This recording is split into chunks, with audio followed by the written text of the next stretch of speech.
Students, my name is Anam Fatima. आज हम देखेंगे अपना लेक्चर नंबर 7 जिसका नाम है basic books of accounts. Accounts की बेसिक बुक्स क्या होती हैं और कितने टाइप्स की होती हैं। सबसे पहले हम देखेंगे इन दोनों का डिफरेंस। हमारे पास 2 टाइप्स की बुक्स होती हैं, एक का नाम है कैश बुक और दूसरे का नाम है बैंक बुक। कैश बुक वो होती है जो आप अपने पास खुद रिकॉर्ड करते हैं, अपने मनी की ट्रांजेक्शन्स, अपने मनी के रिकॉर्ड जो है वो अपने पास जो रिकॉर्ड करते हैं उसको कैश बुक कहती हैं। अब book in which receipt and payments of money are recorded. Cash book जिसमें आप अपने रिसिप्ट्स और पेमेंट्स मनी की रिकॉर्ड करते हैं उसको हम कैश बुक कहते हैं। बैंक बुक होती है the depositors book in which a bank record deposits and withdrawal. कैसी बुक जो बैंक अपने पास रिकॉर्ड कर रहा होता है आपके ही अकाउंट की मनी को, कि आप डिपॉजिट कब करवाते हैं और विड्रॉल कब करवाते हैं, उसको बैंक बुक कहते हैं। बैंक बुक जो है वो बैंक तैयार करता है, इसको हम पासबुक भी कहते हैं और बैंक स्टेटमेंट भी कहते हैं। फॉर एग्जांपल, आपने अपना कोई अकाउंट खोला है और आप उसमें कुछ पैसे जमा करवाते हैं और कुछ अर्से बाद आप उससे विड्रॉल भी करवा रहे होते हैं और रिमेनिंग बैलेंस भी आपको चेक करना है, तो आप बैंकर से बोलते हैं कि मुझे मेरे अकाउंट की बैंक स्टेटमेंट निकाल कर दे दो, तो वो आपको आपके ही अकाउंट की बैंक स्टेटमेंट निकाल कर दिखाता है। एक ऐसा रिकॉर्ड जो बैंक अपने पास रिकॉर्ड करता है उसको आप बैंक बुक कहते हैं, और एक ऐसा रिकॉर्ड जो आप अपने पास रिकॉर्ड करते हैं वो कैश बुक होता है। इसका फॉर्मेट हम देख लेते हैं।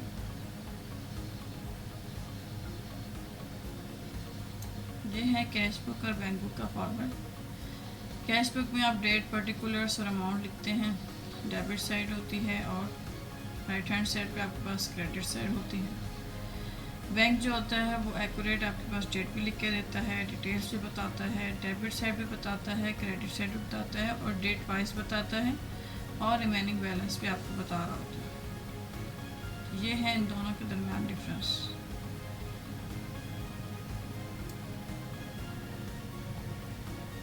अब हम चलते हैं कि अकाउंटिंग पीरियड क्या होता है। An accounting period is the period of time covered by companies financial. The length of the accounting period can be anything between 1 day to 1 year।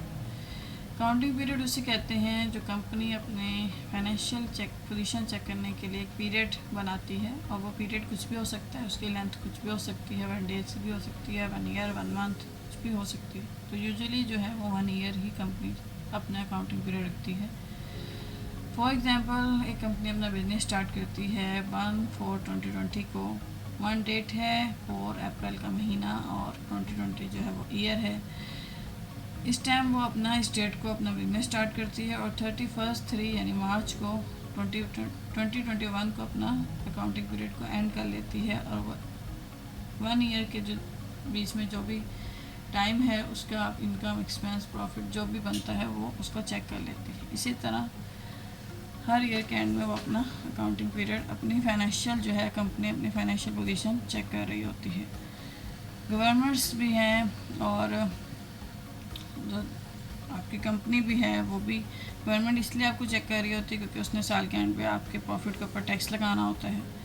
Usually जो है वो कंपनीज का जो अकाउंटिंग पीरियड होता है वो 1 अप्रैल से 31 मार्च के 31 मार्च तक होता है, लेकिन पाकिस्तान में जो है वो 1 जुलाई से 31 जून तक होता है, और इसकी ड्यूरेशन 12 मंथ यानी कि 1 ईयर ही होती है। ड्यूरेशन जो है वो 1 ईयर ही होती है, मगर सिर्फ मंथ्स का डिफरेंस है कि पाकिस्तान में जुलाई से स्टार्ट होता है और जून के एंड तक होता है, और बाकी वर्ल्ड में जो है वो अप्रैल से लेकर मार्च तक अकाउंटिंग पीरियड जो है वो होता है। आपको अकाउंटिंग पीरियड समझ में आ गया होगा। हम आगे देखते हैं डेबिट एंड क्रेडिट बैलेंस क्या होता है। ये एक इंटरेस्टिंग चीज़ है। सबसे पहले तो हम अकाउंट टाइटल ऑफ अकाउंट लिखते हैं, अकाउंट का कोड लिखते हैं, डेबिट साइड बनाते हैं और क्रेडिट साइड बना लेते हैं। ठीक है, यहाँ पर आपकी डेट्स आ जाती हैं, नंबर्स आ जाते हैं, पर्टिकुलर्स आ जाती हैं और रिसिप्ट आ जाती है अमाउंट की। हम अमाउंट्स ही लिखेंगे क्योंकि आपको अमाउंट्स बतानी है। तो ये हमारे पास डेबिट साइड की अमाउंट है 1,20,000। इसको हम ऐड कर लेते हैं तो 1,20,000 हमारे पास हो चुका है। क्रेडिट साइड के अमाउंट को हम ऐड कर लेंगे 80,000 और 30,000 का, तो हमारे पास 1,10,000 हो जाता है। क्रेडिट में से डेबिट को डेबिट में से क्रेडिट को माइनस करेंगे, जो रकम ज़्यादा होगी हम उसको उसमें से माइनस करेंगे। 120 को हमने 110 से माइनस किया तो हमारे पास बैलेंस बचता है 10,000। ये वाला जो बैलेंस है हम इसको लिखते हैं तो क्रेडिट साइड पर है, लेकिन कहलाता ये डेबिट साइड है। लिखा ये क्रेडिट साइड पर जाता है और कहा इसे debit balance. If balance write in credit then it's called debit balance, and if balance write in debit then it's called credit balance. जो बैलेंस क्रेडिट साइड पर लिखा होता है वो डेबिट बैलेंस कहलाता है, और जो बैलेंस डेबिट साइड पर लिखा होता है वो क्रेडिट बैलेंस कहलाता है। इसकी हम एक और एग्जांपल भी देख लेते हैं। जैसे ये हमारे पास एक अकाउंट है और इसकी जो अमाउंट है वो 80,000 30,000 है। इनको हमने ऐड किया तो 1,10,000 बन गया। क्रेडिट साइड की जो अमाउंट है वो 1,20,000 1,20,000 बन गया, ठीक है। और ज़्यादा अमाउंट में से कम को माइनस करते तो हमारे पास बैलेंस आ जाता है 10,000। यही जो बैलेंस है वो हमने डेबिट साइड पर लिखा है, लेकिन ये कहलाया क्रेडिट बैलेंस आता है, यानी कि उसके ऑपोजिट हो जाता है। It is called credit balance but right in debit side. ये तो आपने पढ़ लिया डेबिट एंड क्रेडिट बैलेंस। अब हम चलते हैं कि ट्रायल बैलेंस किसे कहते हैं। At the end of accounting period a list of all ledger balance is prepared. This list is called trial balance. Accounting period के एंड में, जब अकाउंटिंग पीरियड आपका एंड हो जाता है, ठीक है, तो आपने एक लेजर्स जो हैं वो तैयार करने होते हैं, लेजर बैलेंस, उसको हम ट्रायल बैलेंस कहते हैं। A list of all ledger balance, तमाम लेजर बैलेंस की जो लिस्ट है वो जो तैयार होती है उसको हम ट्रायल बैलेंस कहते हैं। अब वो लेजर किसी भी तरह का हो सकता है। Limitations of trial balance. Limit क्या होती है ट्रायल बैलेंस की? Trial balance only show the mathematical accuracy of the account. It can not find the missing entry from the journal, can not find the missing entry from the ledger, it can not protect the repeated postings, it can not protect the offsetting errors. Trial balance जो है वो सिर्फ आपको mathematical accuracy accounts की दिखाता है।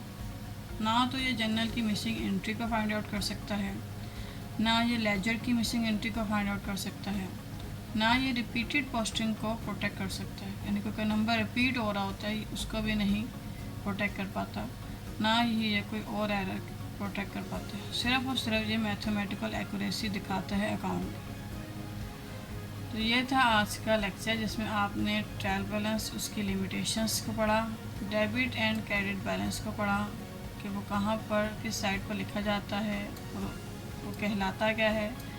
आपने पढ़ा कि अकाउंटिंग पीरियड क्या होता है, कब स्टार्ट होता है, कब एंड होता है, पाकिस्तान में कब स्टार्ट होता है, कब एंड होता है। आपने फॉर्मेट्स देखे कैश बुक के और पासबुक के। कैश बुक होती क्या है, बैंक बुक क्या होती है, इन दोनों के दरमियान आपने डिफरेंस पढ़ा। अगले लेक्चर तक के लिए मुझे इजाज़त दीजिए। अल्लाह हाफिज़।